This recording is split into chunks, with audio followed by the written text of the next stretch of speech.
I did like to use a few of my minutes here to discuss the recent hail damage that we had, and I know we've got a staff. We're going to make a couple of comments. You know, really what I kind of wanted to do was, you know, the county has done some activities to help the residents, and I just wanted them to comment on, provide an update on the hail damage, our efforts in the county to help the residents, and then if we have a county, did we meet any thresholds for declaring disaster relief, or if that made us eligible for any grants, and just a short update, but thank you. I thought I received several calls about this, and I wanted to make sure that this was out for the public.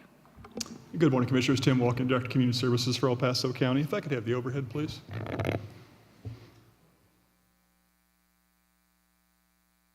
If you could just zoom out a bit. So in regards to the Community Services Department, I did want to give you an update that we did have a variety of county facilities and vehicles that were damaged during the hailstorm as well. Skylights, roofs, certainly impacting once the roofs were damaged, also the interior of the buildings as well too. 12 vehicles were damaged, broken windshields, and a variety of other issues as well. Gutters, downspouts, signs, solar panels, anything that was exposed to the hail. You know, we were challenged just like our residents were as well too. So we're in the process of working with our insurance folks to resolve those particular issues. You may have also read about the fish kill that we had within Duckwood Pond and Fountain Creek Regional Park. An interesting mix of cold water and warm water resulted in a lack of oxygen for the fish and killed about 500 fish within the pond itself. We'll work with Colorado Parks and Wildlife in order to restore those fish within the pond itself. And then finally, we've added two large dumpsters at Fountain Creek Regional Park for our residents to be able to use for cleanup. We did the same thing during the windstorm as well. I think they were well received. I've heard this morning they are full, so we'll debate whether we need to bring more down or not, but it's just a quick way for the residents to be able to restore their homes as well. We know they've gone through an awful lot, so in a small way we can help them with that. Any questions of me as far as community services? Any questions?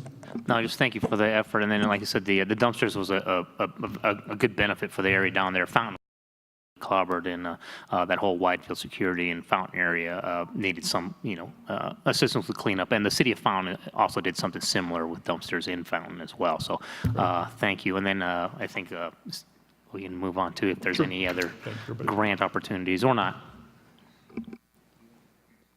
This here. Good morning, Commissioners. As far as FEMA, a FEMA declaration, the county would have to reach a limit of $2.2 million in uninsured loss, and we're not even close. We didn't get that in Waldo Canyon. We didn't get it in Black Forest Fire. We didn't reach it in that.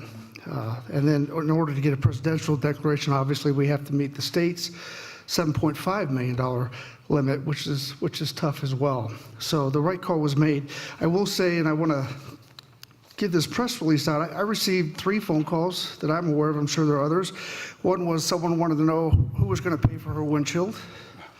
Another wanted to know who was going to pay for her roof.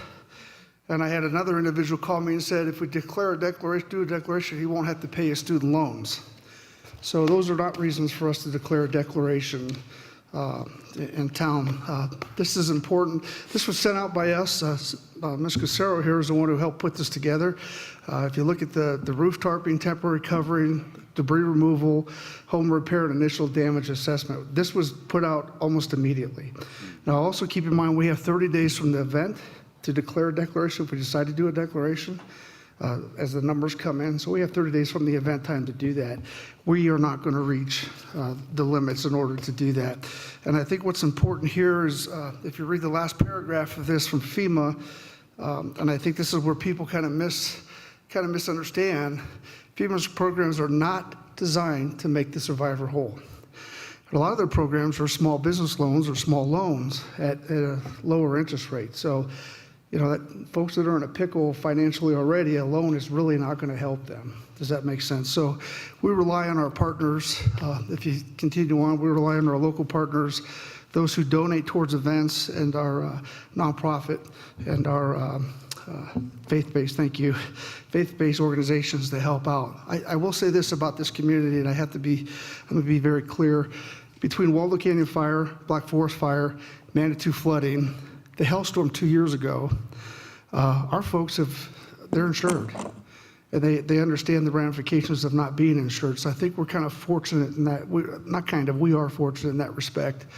But I would remind people, the public, if they're listening, to please look at your insurance policy and make sure it's up to date and it covers everything that you do own, because they do change and value does change, and you would hate to think you're insured and get less than what you really need to rebuild. So any questions that I can answer? Any questions?